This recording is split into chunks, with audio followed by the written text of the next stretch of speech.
What's going on, everybody? Happy Thursday. We're going to start calling this Pop Culture Thursdays, where I give you my pop culture take with a little bit of fragrances mixed in.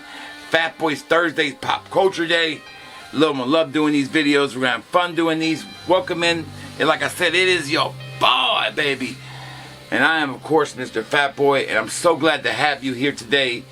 Welcome to Fatboy Fragrance Reviews. If this is your first time coming in, we do a lot of fragrances, but once a week we'll give you a little pop culture. Tonight's theme is going to be about scariest movies of all time, according to me. I'll share it with you shortly after the break. But before we do that, make sure you do hit the like and subscribe. Join the Fatboy family. We love to have you. This is a place of positivity, of energy, and I promise you I bring it every time. Got the Alabama gear on if you're an Alabama fan. Roll Tide, baby. Big weekend. Big weekend. 2 days away. It's Thursday today. We're getting closer to the game. Oh, I'm ready for it. Time to take down Tennessee, baby. Tennessee Hate Week is here. Okay. Let's not mess around no more. Let's go ahead and get all up in this video. I'm super excited to do with you guys. And you know how we do it. No edits. No do-overs. One take and we get it right. Fatboy Fragrance Review starts now.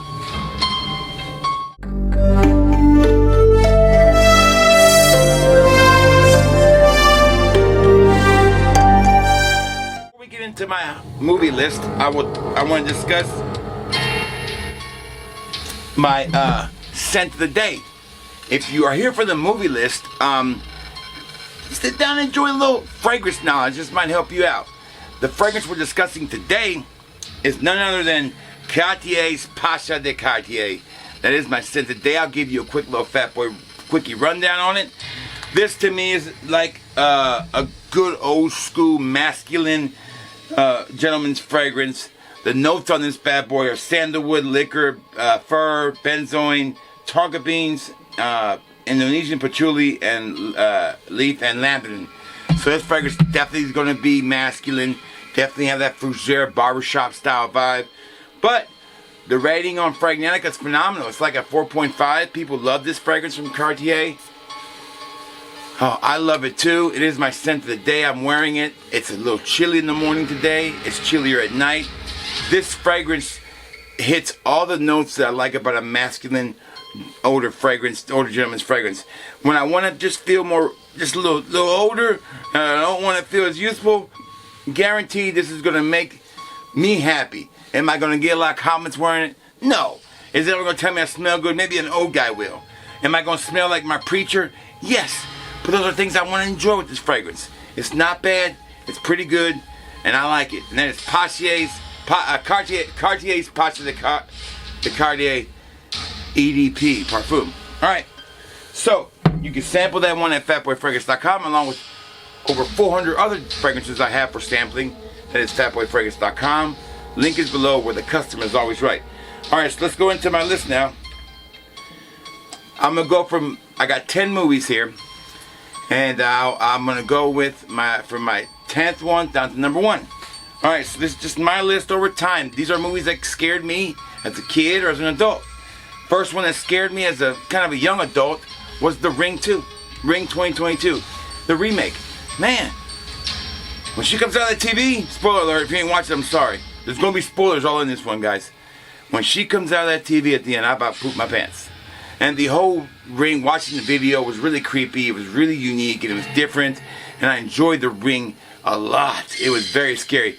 Any movie that makes me go like this, I love it. Alright, next one came in 1979. It was the Amityville Horror, the original OG one. What made this movie so scary, it was about the devil's real, and it's about a real life situation, and it wasn't that far from where I was living at that moment. So, I felt it when I came out. It was super spooky, the flies and the priest. Oh, the movie just got me. It still gets me to this day when I watch it. I love it. There was plenty of sequels that came along that were not good. The remake was okay, wasn't bad, had a couple jump scares here and there. Really, one good really jump scare. But this movie, Amityville Horror, hits all the right notes for me. I love a horror movie where it kind of makes me grab my seat and hold on, and it's etched in some reality. I love that. Alright, so next up, A Quiet Place, 2018. This makes horror lists because the alien creatures that they're up against were so unbeatable. I felt helpless. And when you feel that helpless, the fear kicks in. And that's what made it hard for me in that movie. Also being a dad, and what happens to the dad in that movie and the kid in the beginning, they don't pull no punches, man. They go right after you right away. Bam, they got you. So I love that about The Quiet Place. John Krasinski created a masterpiece. There are some great moments in it. There's some jump scares, but it is a tense, scary ride all the way through. And that is A Quiet Place. That is number 7. Coming in at number 6, this movie, when I watched it, that's the best jump scare of all time. Hands down, Insidious 2010. When he's sitting at that dinner table and that thing pops out in the side right here. Oh my God, I about died. I was done. There's so many great jump scares in Insidious. It is perfect horror. It's in the 2000s, it's probably the second or third best horror movie ever made. Period. It does the job when it comes to making you scared, showing you what's out there. All these little shadows in the back, it just makes you use your imagination a little bit too. Super scary. Love Insidious. That is number 6. Alright, coming in at number number 6 now, I think. We got 1, 2, 3, 4, 5, 6, 7, 8. You know, we probably got about, let me see, 1, 2, 3, 4, 5, 6, 7, 8, 9, 10, 11, 12. We got 12 movies. So we're coming in at number 8. Number 8 is The Conjuring. Not as scary as Insidious, but damn was it scary. And it's also based on a true story. I've read that book from The Conjuring. The book was called In the House of Darkness and In the House of Light. It was a book when I read when I was younger, and it really freaked me out. And when I saw they were making a movie and James Wan was doing it, I was in. The Conjuring is a mega big movie. It makes a lot of money, but it stuck to a haunted house feeling that made you feel like you were in an epic story when reality was just really grounded. And I always levitate towards the families because I have a family. What would I do to protect my family? This is crazy. Alright, so number 7. This one gave me a little bit of a motion sickness. This one was a slow burn, but when it kicked in on its moments that it had, and that finale had me, and I was scared to death. Found footage pioneer movie, and that is the Blair Witch Project, which came out in 1999. I saw it in the theater. I got sick in the theater after I left that movie. It did make me sick. It was the first found footage movie I've ever seen in the theater, so it definitely messed with me a little bit. But the Blair Witch, man, from every moment to it, it was so done so well, and it's just one of those things that's as scary as it gets. It's also on this list because it ushered in a new era of filmmaking for horror movies, and I'm grateful for that. That is number 7, The Blair Witch from 1999. Alright, this little movie was coming from a movie studio that could not miss when it came to horror films. And that movie studio was, I'm trying to think of their name, I don't know why it's skipping my mind right now. I can't think of the name of the, let me look it up, hold on. Let me just look it up real quick. The movie I'm talking about is called The Descent. The Descent, which movie studio produced The Descent? Celador Film. Yeah, that was Lionsgate. That's right, Lionsgate. So Lionsgate was making horror hit after horror hit. So they come out with this movie called The Descent, and that came out in 2006. It's about these girls who go spelunking in the cave. First of all, the natural fear of being in those tight quarters, in those caves where you don't know if you're going to get out or not, was fearful enough. Another good movie that kind of takes advantage of that claustrophobia is a movie called, I think it's called As You Lie Down Below. It's about the catacombs in France. Didn't make this list, but another good movie. The Descent alone being a scary survival spelunky movie with that atmosphere would have been great.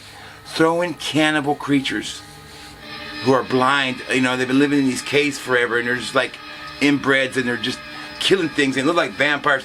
Throw that in there too while you're at it. That movie is tense, and it is a ride. One of the best horror movies I've ever seen in my life. That is The Descent. Alright, so up next we have 1, 2, 3, 4, 5 left. So number 5. If Blair Witch pioneered in the found footage, Paranormal Activity took it and said, I'm taking it to the stratosphere. 2007's Paranormal Activity was another kind of slow burn. It set the formula up for haunted house type movies with found footage. It set the standard by using those, surveillance cameras and stuff like that. But the whole slowdown effect in the bedroom was, to me, the most chilling part, because that's what you were wanting to do in your brain, is you were trying to fast forward some of the scary stuff, but it was fast forwarding towards it, and that was even more anxious and more scary. There's so many great scenes in there. I love most of the sequels. It's really good. Paranormal Activity is number 5. All right, number 4 is easy. It could be number 1. Could be, any of these next 4 can be number 1. The movie is The Exorcist. I mean, come on, guys. Enough said about The Exorcist. If you haven't seen it, go check it out. It is genuinely scary. I think my scariest moment is when they're performing the exorcism, and with the younger father, the younger priest there, the devil starts to impersonate his mother's voice, and she's like, "Why'd you do this to me?" Oh, it's just tough to watch. My dad said when he got home after watching that movie in the theater, he was painting my sister's bedroom for my sister wasn't born yet, and I was 3, and he said he could see that face everywhere he looked, that exorcist face, and he just went to bed. It was the scariest he's ever been.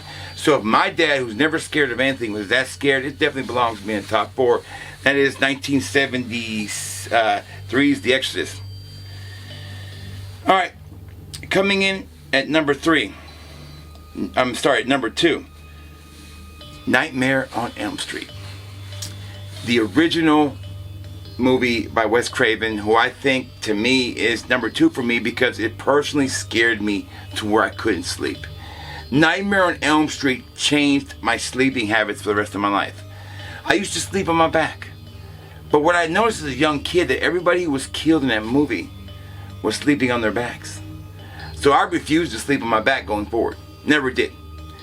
That psychologically changed my physical way of sleeping, and I always sleep on my sides now, never on my back, because of that movie. I remember watching this movie on VHS at a friend's house in Puerto Rico, and I had to walk home with my other friend through the dark jungle dirt road. It was the most scary thing ever. It took me 3 days to finally go to sleep. I was scared. I had to keep every light on. The movie messed me up good. Nightmare on Elm Street is number 2. Number 1 overall for me, though, is Stanley Kubrick's The Shining. There's just, what more you want me to pick? I mean, they're all amazing. The scene in this bathroom is horrific. The scene with the bear and the guy, messed me up too.